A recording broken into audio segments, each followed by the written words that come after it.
नमस्कार। एक शब्द होता है लानत, उसके साथ ही दूसरा शब्द जुड़ा हुआ होता है मलामत। तो लानत अपने आप में कोई योग्यता नहीं होती जिसकी लानत हो जाए। मतलब ये सरे बाजार बेइज्जती होने वाली बात है कि कोई किसी को लानत भेजे, कि तुम्हें लानत भेजते हैं हम कि जो काम तुम्हें सौंपा गया था तुम वो कर नहीं पाए। इन शब्दों का इस्तेमाल तो नहीं किया, लेकिन मतलब यही है कि दिल्ली हाई कोर्ट ने सरकार को लानत भेजी है, केंद्र सरकार को लानत भेजी है। दिल्ली जो हाई कोर्ट है, ऑक्सीजन को लेकर उसके रिमार्क सुनिए जरा। अब इसे लानत और मलामत नहीं कहेंगे तो क्या कहेंगे?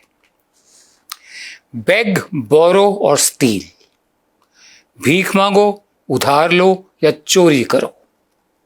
It's a national emergency. Oxygen का ना होना ये एक राष्ट्रीय आपदा है।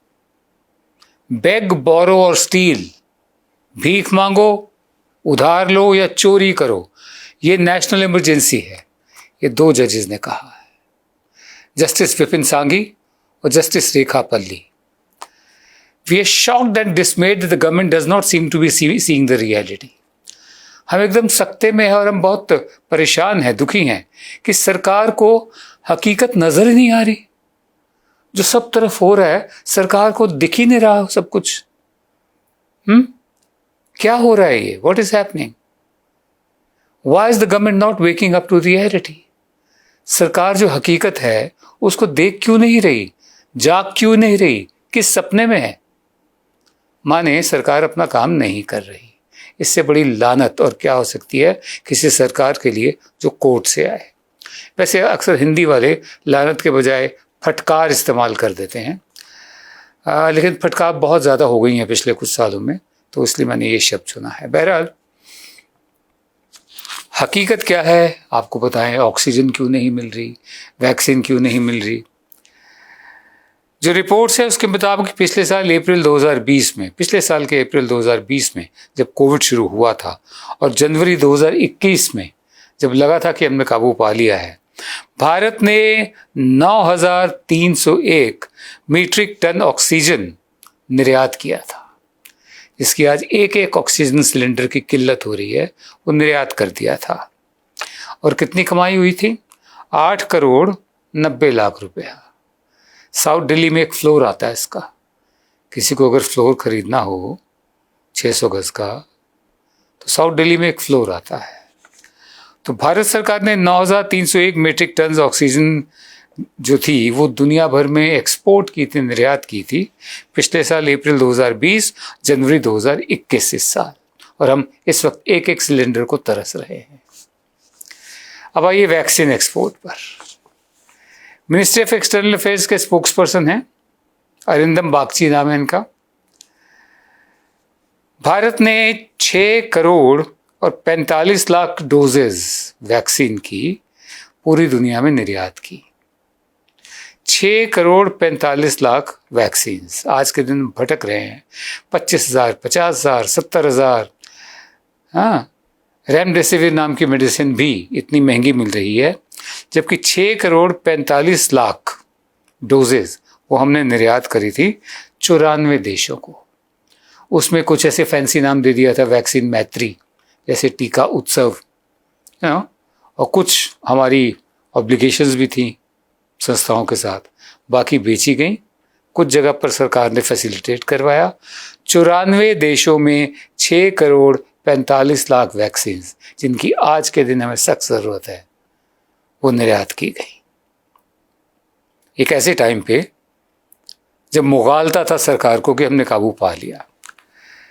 अब देखिए इजराइल का हाल देखिए भारत के मुकाबले। इजराइल में आधे से ज़्यादा जो इसकी पॉपुलेशन है, जनसंख्या है, पूरी तरह से वैक्सीनेट हो चुकी है और आउटडोर मास्किंग बंद कर दी है इजराइल ने। उसके अलावा न्यूयॉर्क टाइम्स का कहना है कि 60% इजराइल की जो पॉपुलेशन है उनको पहली डोज लग चुकी है वैक्सीन की, और 56% जो है 60 की 56 नहीं, कुल 56% उसको दोनों लग चुकी है। हालांकि इजराइल की पॉपुलेशन जनसंख्या बहुत कम है, 90 लाख के करीब है। संजीव भाटिया हैं, उनके हवाले से कुछ मैं आपको बताना चाहता हूँ। इनका कहना है, संजीव भाटिया के हवाले से छपा है, इनका कहना है कि फ़र्क क्या रहा इजराइल और भारत के बीच। फ़र्क सीधा साधा ये था कि जो इजराइल वाली सरकार थी, इजराइल की सरकार, उसमें पढ़े लिखे लोग हैं, उसमें पढ़े लिखे लोग हैं, अनपढ़ लोग नहीं हैं। उनको मालूम था कि अगर इससे बचना है कोविड से तो वैक्सीन खरीदनी पड़ेगी। वैक्सीन खरीदने के लिए उन्होंने क्या किया कि जो दुनिया के बनाने वाले वैक्सीन थे सबसे आगे, हाँ, मॉडर्ना, फाइज़र, उनसे पहले ही सौदा कर लिया। जितने पैसे उन्होंने मांगे उतने पैसे दे दिए, बल्कि ज़्यादा ही दे दिए, और 30 लाख के करीब जो उनकी डोजेस थी वो पहले ही एडवांस ऑर्डर दे दिया और बाकी का भी दे दिया, ताकि वैक्सीन के बिना गुजारा नहीं, उनका काम चलता रहे।